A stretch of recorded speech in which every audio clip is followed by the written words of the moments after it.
Jadi persoalan ini kita tidak hanya bisa tinjau dari aspek rohani, tetapi kita melihat dari aspek ilmiah, dari aspek logika, dan persoalannya itu adalah persoalan hukum. Maka kita mendudukan masalah itu kepada persoalan hukum, agar supaya kenapa? Persoalan hukum di sana terpenuhi secara hukum, maka penebusan itu menjadi sah.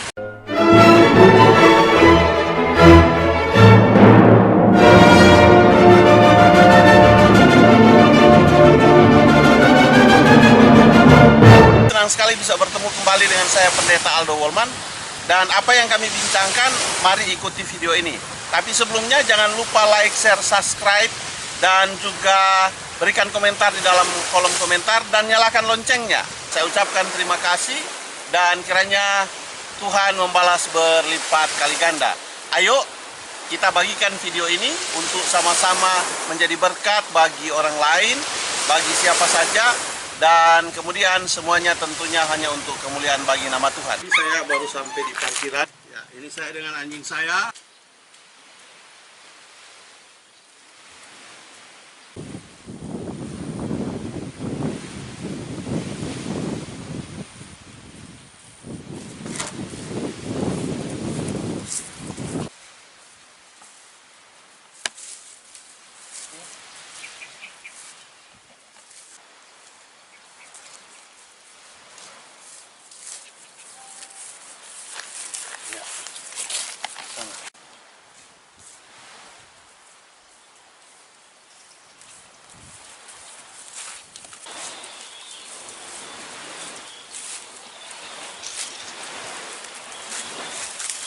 Sudah sampai di lokasi dan kami akan melakukan aktivitas di sini, dan di depan sana itu laut, dan kita akan beraktivitas sepanjang 1 hari di tempat ini. Apa yang akan kita lakukan? Saksikan terus video ini. Ini saya lagi ambil kayu untuk bikin api karena rencananya mau bakar ayam. Saya letakkan sini. Kita bikin api dan buka maskernya dulu.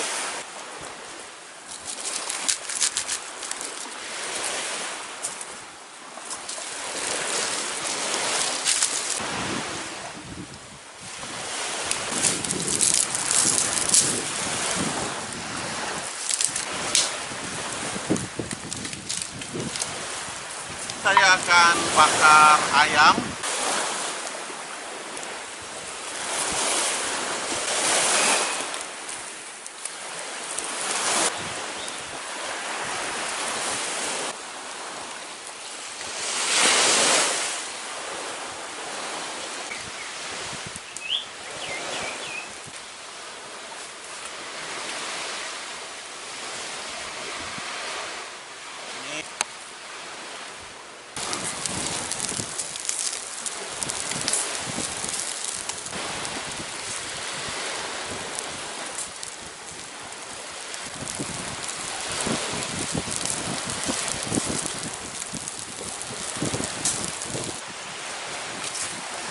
Ini anjing saya lagi asik tidur. Di sini kita punya nasi, kemudian ada ayam bakar yang saya sudah bakar tadi, dan juga ada sambal terasi saya taruh di dalam toples. Dan sebagai lalapan ada terong bulat saya sudah sediakan. Ya, nanti kita akan makan dan kita akan memperbincangkan hal-hal yang sedang terjadi di kalangan orang Kristen dan apa yang akan kami bicarakan. Ayo kita ikuti video ini. Ini dia ayam bakarnya. Baik, kita akan makan, tapi sebelum makan kita akan berdoa. Sambil kita makan, kita akan membicarakan beberapa hal yang berkembang di tengah-tengah orang Kristen dan tentunya akan memberikan penjelasan, dan kita sambil makan. Ayo ambil piringnya. Tempat makannya. Ya, ada banyak orang mengatakan bahwa Yesus bukan Tuhan, tetapi Tuhan. Ya, Tuhan atau tidak kan bukan persoalan nama panggilan. Tetapi apakah kriteria Tuhan itu terpenuhi di dalam Yesus atau tidak? Memang kalau hanya sekedar panggilan, dia memang adalah Tuhan. Karena kata Tuhan itu berasal dari kata Tuhan. Jadi dengan demikian orang berpendapat bahwa dia itu Tuhan bukan Tuhan. Karena dari panggilan. Tetapi kan kita tidak hanya melihat panggilan apa yang orang panggil. Tetapi yang kita lihat perbuatan yang dilakukan oleh Yesus itu, apakah menjadikan dia sebagai Tuhan yang Maha Kuasa yang menciptakan bumi ini atau tidak? Karena kita harus tahu, orang mengatakan dia itu hanya sebagai nabi. Itu ada banyak tuh, khususnya yang Muslim mengatakan bahwa dia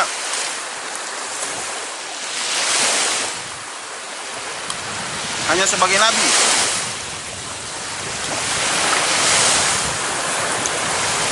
Karena Tuhan menjadi manusia. Padahal sebenarnya kenapa dia menjadi manusia dan kenapa dia ada di bumi itu yang harus kita ketahui. Tuhan ada di dalam bumi ini karena apa yang dia lakukan ada di bumi ini. Artinya ya begini, dia menciptakan manusia itu di bumi ini. Dan manusia berdosa di mana? Di bumi ini. Jadi ketika dia datang ke dalam dunia ini, dia bertanggung jawab atas apa yang sudah dia buat. Ketika manusia itu berdosa, maka siapa yang harus kasih selamat? Tentunya Tuhan yang menciptakan. Itulah bentuk dari pertanggungjawaban. Makanya dia dikatakan sebagai pencipta. Jadi yang bertanggung jawab terhadap kita itu adalah Tuhan kita. Kenapa harus demikian? Karena yang berdosa itu manusia itu sendiri, dan kemudian manusia yang berdosa itu diciptakan Tuhan, dan untuk membebaskan manusia dari dosa itu adalah Tuhan sebagai pencipta. Dia tidak menyuruh malaikat untuk menebus manusia dari dosa, tetapi dia sendiri yang datang. Karena itu perbuatannya secara hukum menuntut demikian. Jadi persoalan ini kita tidak bisa hanya melihat dari persoalan rohani, tapi kita melihat dari persoalan hukum. Kenapa dia ada di bumi? Karena perbuatannya itu ada di bumi. Maka itulah sebabnya dia datang ke dalam bumi ini untuk menyelamatkan manusia. Kalau manusia diciptakan di planet lain, dia akan ke sana. Tetapi perbuatannya ada di bumi ini, makanya dia datang ke dalam bumi. Tambah nasi. Tambah, jadi tambah. Jadi yang mengharuskan dia datang ke dalam dunia ini adalah bentuk dari pertanggungjawaban karena dia yang menciptakan manusia, itu satu. Yang kedua adalah perbuatannya atau TKP, tempat kejadian perkara manusia berdosa itu ada di bumi ini. Itulah sebabnya dia datang ke dalam bumi ini. Nah, kenapa dia datang ke dalam dunia ini untuk menyelamatkan manusia di bumi ini? Karena dosanya ada di bumi. Mungkin bisa saja Tuhan tebus dari surga, dia katakan bahwa manusia sudah ditebus, sudah dibebaskan. Tapi secara hukum itu tidak sah. Maka orang menanyakan seperti ini. Kan Tuhan sudah tahu bahwa manusia itu akan berdosa. Kenapa masih diciptakan? Karena dia sudah tahu manusia itu akan berdosa, maka dia mau bertanggung jawab atas perbuatan yang berdosa itu. Kenapa? Agar supaya manusia itu dibebaskan dari dosanya. Itu yang menjadi soal di sini. Jadi kenapa Tuhan jadi manusia, datang ke dalam dunia ini? Karena yang mau ditebusnya manusia. Jadi antara penebus dan yang ditebus itu menjadi sama. Tidak ada perbedaan. Katakan begini, kalau papi bunuh seseorang, maka yang akan bertanggung jawab atas perbuatan pembunuhan itu papi. Papi tidak mungkin akan menyuruh Rizky untuk bertanggung jawab atau dia tidak bisa. Karena hukumnya mengatakan demikian. Oleh sebab itu maka bukan persoalan apa-apa, tapi kriteria itulah yang menjadikan Yesus itu menjadi Tuhan. Kenapa? Hanya Tuhan yang bisa menyelamatkan kita dari dosa, membebaskan kita dari dosa. Karena Dia yang menciptakan. Nah, kemanusiaan Tuhan itu bagaimana? Dia manusia yang tidak berdosa. Jadi manusia yang tidak berdosa ini, maka yang layak untuk menebus orang berdosa. Bagaimana dia manusia berdosa mau menyelamatkan orang yang berdosa? Sama-sama punya dosa yang tidak bisa diselamatkan.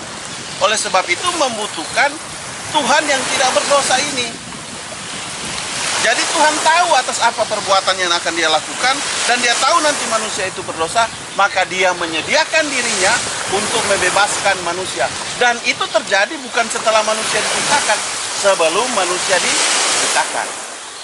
Jadi kenapa orang Kristen itu seperti apa? Orang Kristen itu punya penebus. Yang menebus dia, yang membebaskan dia. Dan oleh sebab itu maka kita ini menjadi orang-orang yang sudah ditebus. Jadi Tuhan datang ke dalam dunia ini adalah untuk bertanggung jawab terhadap perbuatannya, agar supaya kita sebagai manusia ini dapat dibebaskan. Nah, pembebasan yang diberikan Tuhan itulah yang memberikan kita kemerdekaan hidup di dunia ini. Jadi, kenapa Dia jadi manusia? Sekali lagi, bahwa karena yang mau ditebus manusia. Kenapa Dia datang ke dalam dunia ini? Karena manusia yang diciptakan itu ada di dalam dunia ini. Dan dosa itu ada di dalam dunia ini. Maka Dia harus datang ke dalam dunia ini. Ketika Dia mati, maka Dia bangkit. Itu disaksikan oleh murid-muridnya. Murid-muridnya menyaksikan langsung di mana Yesus bangkit naik ke surga. Dan kebangkitan itulah yang menunjukkan bahwa Dia adalah sebagai Tuhan. Kenapa? Karena orang juga mengatakan, kok Tuhan mati? Kan gitu. Masa Tuhan bisa mati? Kan tidak masuk di akal. Karena yang mau ditebus Tuhan itu bukan hanya orang hidup, ada juga orang mati. Maka kematian itu harus dialami Dia supaya yang mati ini bisa dibangkitkan. Artinya Dia menunjukkan bahwa Dia mengalahkan kematian. Jadi karena Dia mengalahkan kematian, maka di sanalah kekuasaan Dia sebagai Tuhan. Dan Dia bisa bangkit, Dia bisa naik ke surga. Itulah sebabnya Tuhan yang kita sembah itu adalah Tuhan yang bertanggung jawab atas hidup kita. Kalau kita mau ke surga, kita mau ikut siapa? Siapa yang tahu jalannya? Harus orang yang dari surga yang datang ke dunia ini untuk menyelamatkan kita, untuk membawa kita ke surga. Karena Dia dari sana, Dia tahu jalannya, dan Dia tahu pergi ke sana. Itulah sebabnya kenapa Tuhan jadi manusia.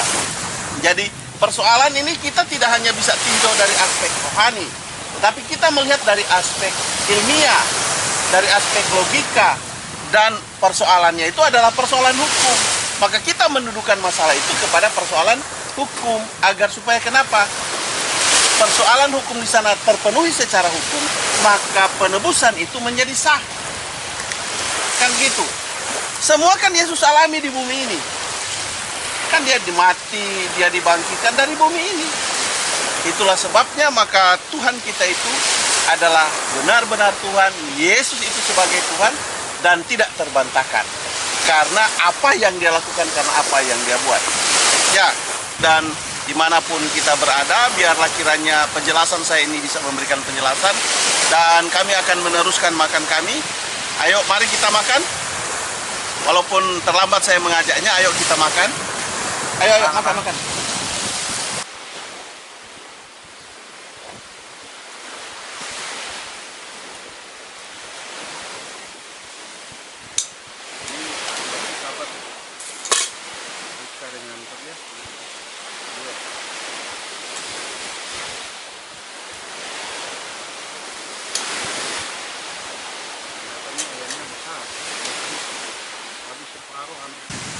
Video saya cukupkan sampai di sini, dan sampai kita ketemu pada video yang berikut.